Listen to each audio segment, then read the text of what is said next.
Hello, everyone. I have had a very productive day. I really have.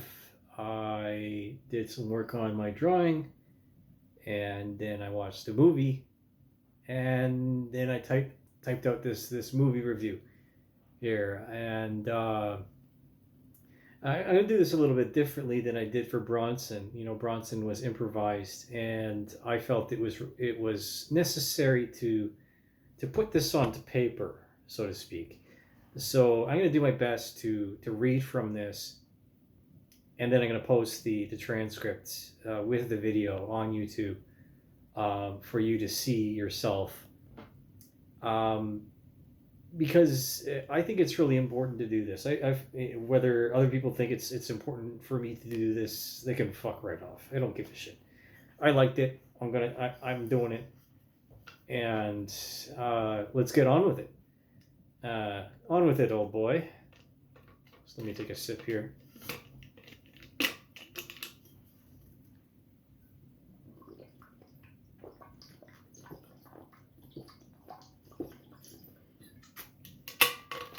Okay. Hopefully I don't choke on my own spittle. That's happened before. I don't know if that's happened to you. I digress. Anyways, so this movie review is about Zulu. Uh, and Here we go. As per usual these days, I'm a touch late to this parade as the wind gusts outside my window and snow was freshly laden on the eve of this 13th day of March on a Friday, 2026. I would like to commence this revelry with a few comments pertinent to the nature of this review. Firstly, I was greatly tempted to fashion my facial hair into mutton chops, but that may be misinterpreted as a signal to throw me in jail again.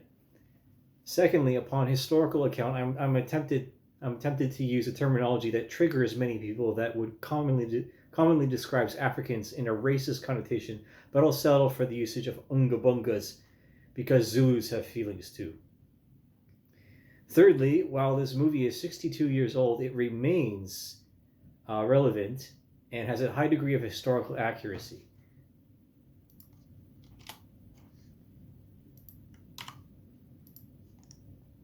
On with it then. Zulu is an epic historical drama starring Michael Caine, Stanley Barker, Jack Hawkins, Cy Enfield, Richard Burton, and most notably James Booth as Private Hook, with an ensemble of other great performers of the era and hundreds of nameless soldiers. It is a great film. I really liked it, and I recommend that you watch it or rewatch it. Rewatch this film. I do not think that this film could be remade in contemporary culture, as it would be scathed and vilified as white supremacist propaganda. I can't help but conceptualize this narrative as a hijacking of historical events to paint the Zulus as virtuous and noble natives who have done nothing wrong, who have done no wrong. Naturally, these natives are so oppressed and tortured under the thumb of Dutch and British colonialism. For Queen and country, old boy. In reality, the Zulus, like so many other African kingdoms, were a warrior tribe and often raided their neighbors for territory and resources. This doesn't fall in line with what popular outrage culture of the 2010s and 2020s has to say about black people. It's as if we fall to our knees at the sight of a black person and white women's legs fly open as a grand apology for destroying their diaspora, especially Jewish women. How insulting that must be, not only to them, but to ourselves as well. The same phenomenon manifests at the drop of a hat after even the mention of les indigenous Canadiens, immigrants, Jews, Muslims, or the Rainbow Mafia. If you think this is racist or offensive, I'm just getting started. I've done a bit of reading about this battle, which means I looked at the Wikipedia article, and using my finely tuned research skills that I've gained not only from higher education, but from years and years of self-induced carpal tunnel and an exquisitely cultivated derriere backside, watching my life go by through a computer monitor. I have not ever been to Africa, the African continent, but I've heard it's quite nice with a great diversity of biology, ecology, genocide, and female genital mutilation. None of these characteristics have anything to do with white people. None. When I was in university making my first attempt at a history degree, I did what any other 20 or 21-year-old would do, and that's attempting to make friends, drink alcohol, play video games, smoke some pot here and there when it was available, ride my bike, go to class, spend too much money, and have panic attacks. I had no idea what the fuck I was doing, and it was one of the best, worst times of my life. No one told me of the years of soul-sucking depression that would follow after being academically suspended in my second year. I did not learn. I did learn volumes, though, from the classes that I did attend, from the essays that I did write, and the books that not only out of print, but were most likely sanitized from the library for being racist after my departure in the years thereafter. Presentism is the terminology used in academia for committing a historical fallacy, confirmation bias, or the interpretation of past events through modern values or beliefs, and my professors were adamant about this sort of truth, along with strongly worded warnings about remembering names, dates, and places, plagiarism, the usage of Wikipedia, how to verify your sources for accuracy, and the organization of your bibliography. Some people think that presentism is inevitable and dive head first into shallow water. They care not for accuracy, only their stature. I cannot help but feel like one of these soldiers holding my ground against an overwhelming force of Unga Bungas that would rather stab me in the back as they yell, "You Nazi," than use a gun because a rifle is dishonorable. No parade or highway of heroes for me, only a shallow, unmarked grave on the battlefield befitting of a soldier. I will disclose that I did have some a priori knowledge about this subject material, so hopefully that earns me a credit or two. The British lost 17 men in those days in January of 1879. Excuse me for scratching my nose. On a tiny patch of land in someone else's sandbox, surrounded by grassland, foothills, and mountains. The Zulu lost 351 men and around 500 wounded. They made the mistake of overextending themselves and having too much faith in the safety of superior numbers. The British won because these superior tactics didn't back down and kept firing even after running out of rifle bullets and fixed bayonets until all the Unga Bungas were dead, even after some of the troops fled mid-battle for help Mikar. The Zulu retreated, and in the fall of the conflict, 11 men were awarded the Victoria Cross, and 3 were awarded the Distinguished Conduct Medal. They are as follows. Lieutenant John Roos Marriott Shard, 5th Khoi, Royal Engineers. Lieutenant Gonville Bromhead, B. Khoi, 24th, the 2nd Warwickshire Regiment of Foot, 2nd/24th Foot. Corporal William Wilson Allen, B. Khoi, 2nd/24th Foot. I'm just not going to mention that anymore. I'll just say B. Khoi. Private Frederick Hitch, B. Khoi. Private Alfred Henry Hook, B. Khoi. Private Robert Jones, B. Khoi. Private William Jones, B. Khoi. Private John Williams, B. Khoi. Surgeon Major James Henry Reynolds, Army Medical Department. Acting Assistant Commissary James Langley Dalton, Commissariat and Transport Department. Corporal Christian Ferdinand Scheiss, 2nd/3rd Natal Native Contingent. Private Joseph Williams B. Khoi, 2nd, 24th, was killed during the battle, and in 1879 there were no provisions for posthumous awarding of the VC, but was mentioned in the dispatches that had he lived, he would have been recommended for the Victoria Cross. The following men were awarded the Distinguished Conduct Medal. Gunner John Cantwell, N Battalion, 5th Brigade Royal Horse Artillery.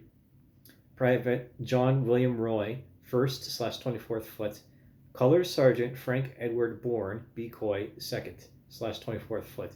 And 2nd Corporal Francis Atwood, Army Service Corps.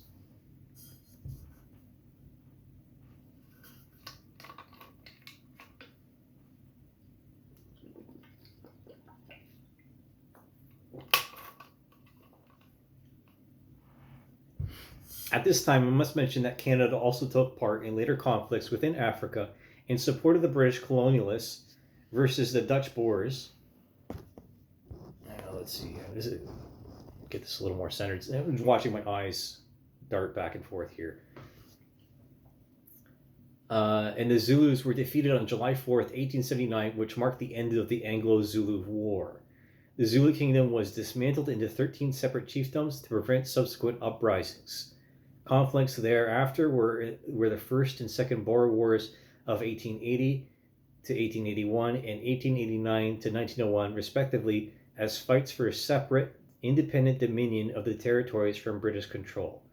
This was especially true after the Berlin Conference of 1884 to 1885, as European powers laid down borders and negotiated territory to stop any further scuffles or diplomatic incidents. In retrospect, this obviously did not work. I must also mention that Canada did not have its own Victoria Cross until 1993, and that no military personnel to ever have served since that day or before since 1945, despite gallant service in the Korean War and conflicts thereafter. The example of Rorke's Drift is a thorn in the side of these political committees that seem hell-bent on refusing to award Canada's highest honor to its rangers, soldiers, airmen, and sailors. They are not only ignorant to our history, but perceptively and actively attempting to erase or distract our country from the ugliness of warfare and the heroism of its military. If 11 men were recognized for their actions in the face of overwhelming odds, then why not one in a similar circumstance? How was his valor lesser than those of those redcoats? Was it because he wore cadpat? Was it because the star of military valor was good enough? Or because the cross of valor is only for civilians? I do not have the answers to these questions, but I know that history does. It would take an act of parliament to rectify this misjudgment, and the blame lay not on any one person's shoulders, but all of ours. And what cowardice this is. I, myself, I have not served in uniform. In the eyes of the Canadian Forces, I am disqualified from service. They would rather take on strength someone with schizophrenia than someone of my qualifications, intelligence, experience, and physical condition. I have to settle for my godfather's medals, to wear someone else's dog tags, these here. These are someone else's dog tags.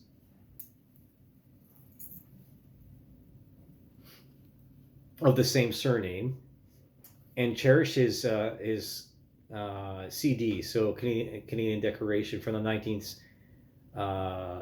1970s, as a constant reminder of service to other people in whatever capacity that is. I have to suffer the embarrassment of myself at Remembrance parades as the local crazy person, having not shown my face for decades. I do not feel this way out of pride, ego, or an overinflated sense of self-worth or importance. I am not the hero of this story, nor in my own narrative. It would take an act of parliament for me to even take a shit on a military base, despite having done so decades prior. There are no medals for people like me. In times of war, what deemed you eligible for service was 2 feet and a steady heartbeat. And I deduced this was the same for volunteers that joined the Queen's Army or Navy and went headlong into Quebec, faced Napoleon, dove deep into the African continent, and faced the Zulu at Rorke's Drift. In the movie Zulu, Henry Hook is depicted as a scoundrel, an insubordinate, a thief, and a drunk. The latter two being the reason he was forced into Her Majesty's service in lieu of a prison sentence. He redeems himself through the conflict, and through his valiant actions saves the lives of 8 other wounded soldiers in the hospital. I would like to think that Hook did this not out of recognition, not out of seeking recognition, but because the real Private Hook was a good soldier and didn't hesitate to act upon self-preservation, thus the survival of the regiment. The fictionalized Private Hook just wanted to go home without the worry of Unga Bungas trying to kill him, which is something we all deserve after a hard day's night. This concludes my review of Zulu, a film from 1964, and my allegory that parallels the same circumstances endured by those brave men and the people that brought this story to life in print and on the silver screen. It is of great importance to learn that the Zulu came to respect the English as fellow warriors through these conflicts, and that black people in Africa also respect people from other places, but not in the ways that we understand through linguistics or mental gymnastics. The Unga Bungas are just as dangerous as anybody else. Last thing that they need is for some undergrad that just learned about the history of slavery to speak for them.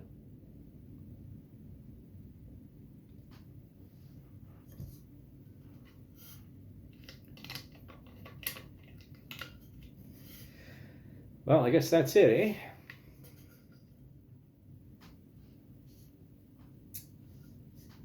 Go watch this film. So, Bravo Zulu. And we'll see you next time.